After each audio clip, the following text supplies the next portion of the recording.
Well, good morning. Welcome to Debbie's Back Porch. So glad to have you with us. Today I'm getting things started for my garden. And one of the things I'm doing this year that I don't usually do is I'm starting flowers inside. And yes, my garden is a vegetable garden, but I like to have flowers to attract the pollinators. And I like to have geraniums for an even more important reason. Well, what can be more important than pollinators, you might say? And I would say to you, getting rid of some awful pest. And geraniums, in my experience, are the very best way to get rid of Japanese beetles. So I'm going to talk just a little, very little, about companion planting. Lots of folks swear by companion planting, and you can find lots of information on it. Some of it's based in science, and some of it is not. I'm showing you two little geraniums that I started inside, and I'm going to tell you a little bit of companion planting info that is based in science. Japanese beetles like geraniums. They don't like them more than roses, but they do like them more than beans. And when a Japanese beetle munches on a geranium, it passes out dead to the world for about 24 hours, and the birds can eat it. There are other science-based reasons to plant flowers in your garden, but today we're talking about geraniums. I've switched over to LED lights, which are different from T5s and fluorescents. They don't need to be as close. So I got this little light meter to measure the foot candles my plants, my seedlings, were receiving. Seedlings of flowering and fruiting plants need at least 1,000-foot candles. So this 45-watt LED light 7 inches away is giving 3,700-foot candles. This 150-watt LED light is giving more than that. Sorry, my hand is jostling. More than that at 14 inches away. And it goes down as I move the meter farther from the light. This is another 45-watt light. This is where I started the geraniums. At 7 inches, it's giving me 2,200-foot candles. I don't know how illuminating that was for you. Bad joke. But if you decide to go with LED lights, I urge you to read the documentation and to do some research. Because if you put LED lights too close, it can burn your plants, blanch out the color. So now we're going to start some geraniums. I have here some Fox Farm Happy Frog seed starting mix.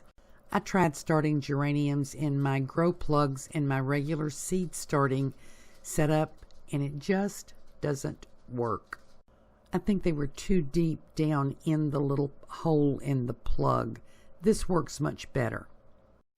So what I have here are some little grow bags, and I'll show you this is something I've already started in the grow bags, and the roots tend to grow out, so I'm not going to use these for tomatoes, but I am using them to start flowers because they give you a whole lot more space. You can fit many more of these grow bags in a space than you can little pots, but you can use the little pots if you want to. You can use solo cups with holes in the bottom. You can use yogurt cups with holes in the bottom. The thing to take away from this is they need to be started in a seed starting mix, not down in a little pod. You want to put them right on top of the soil. These little grow bags were cheap, and the roots grow right through them, so you can just plant the bag and all when you transplant. And I can put lots of them in a nursery tray. And you want to press the soil down in here so you don't have any air gaps. Now normally when I'm potting up seedlings, I moisten the soil first so that for when you're bottom watering, the water will wick up nicely. I'm doing this a little different. It's just less messy. I have filled up 5 of these little bags, and I have 2 that I filled up previously and planted, but they didn't germinate. So I'm going to use them now. And what I have here is just a little spray bottle that's full of plain water, and I'm spraying these to get them nice and damp. And this is going to help them wick up the water. The bags are dry, soak up a little bit more water than a pot. So I'm wetting the bags to help them wick up the water through the soil mix up to the seeds.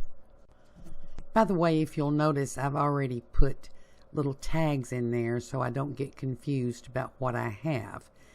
There's my seeds, and I'm going to put 2 seeds in each one of these little bags.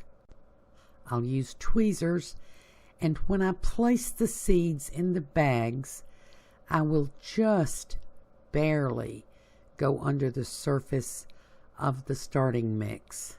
Little seeds don't go deep. I did the same with impatiens, marigolds, pansies, and poppies. When I tried to start these in the seed starting pods that you see in the background there, it seems they had to struggle too hard to get up out of that depth, and they were long and stringy and never developed true leaves. But starting them on top of the soil turned out just perfect. So I have seeds in all 7 of the bags. I'm going to move these over to the tray where they're going to live for the next 2 or 3 weeks. And this would be the tray. I don't have the lights on because they mess with my camera. I'm pouring in a quart of water. They will probably soak that up pretty quickly, and I'll need to add another quart before I go to bed tonight. After that, I will only water them when the tray gets dry. Geraniums don't like wet feet. After about 2 weeks, I will give them a very dilute sip of fish emulsion, mixed at half of what the directions say. And I've turned on the light and a gentle fan. You want to leave your light on 16 hours a day. You want to leave the gentle fan on the same amount of time, or you can leave it on overnight. It doesn't matter. Now again, this LED light is 7 inches away. You don't want to do that if you have T5s or fluorescents. You want them to be very close. The LED light is much different.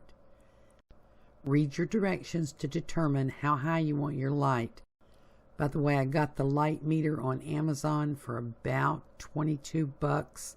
It was worth it. I was driving myself crazy. And a quick thanks to my friend Professor Samuel Faulkner for helping me figure out this light business. Thank you for joining us on Debbie's Back Porch. Hope to see you again tomorrow.